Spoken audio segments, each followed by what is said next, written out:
My name is Ronan Donovan, and I'm a National Geographic Explorer. I'm at the Natural History Museum of Los Angeles County amidst the Wolves photography exhibit that showcases a series of my images and video. Today we're going to take a deep dive into 3 photos that I selected from the exhibit. This first photo shows the polygon wolf pack in the midst of a hunt.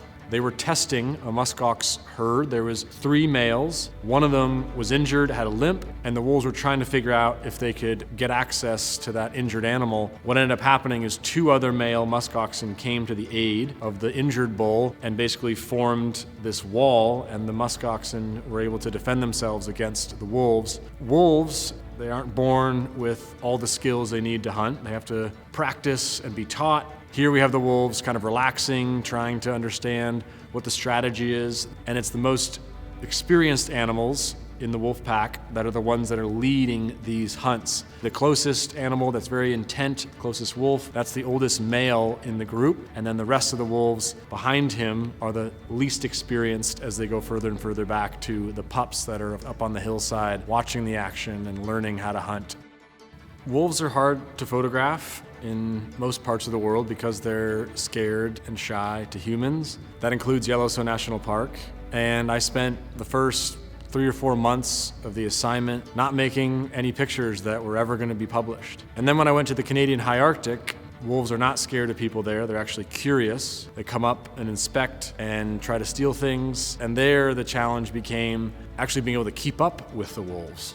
Knee injuries that ended up needing to get surgery, getting absolutely exhausted with the 24 hours of daylight. This photograph shows the polygon wolf pack in the Canadian High Arctic, where they're spent sleeping, resting, playing. They had just eaten their fill on a muskox carcass nearby. And at this stage, the wolves had relaxed enough and trusted me enough to allow me to walk amongst them while they sleep. And while this is a quieter image, related to wolves. It's not action, they're not hunting, they're not traveling, they're not howling. It's one of my favorites because it shows this other side, this kind of tender side of wolves where you have a pile of puppies in the foreground, one of them stretching out, and then you have some sleeping adults in the background. And it's just a quiet family scene that I feel like people can relate to in a tender way. This image was taken in 2015 in Yellowstone National Park, right in the midst of a collaring operation done by the Yellowstone Wolf Project, where they are trying to dart and tranquilize a gray wolf to be able to put a tracking collar on it. This photo to me is interesting and important because it shows the lengths that modern humans go to try to better understand the behavior of wolves and also the intensity of that relationship. There's a lot of resources involved in this sort of an operation. It's very expensive.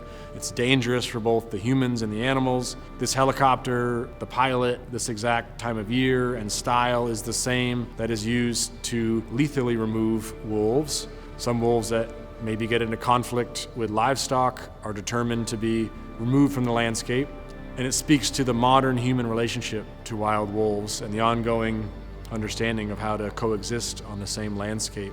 My hope is that people can reimagine a new and ongoing relationship with wild wolves, one that doesn't necessarily have to be rooted in fear or conflict or myth, but hopefully the images offer a different idea and a different curiosity related to the human-wolf relationship.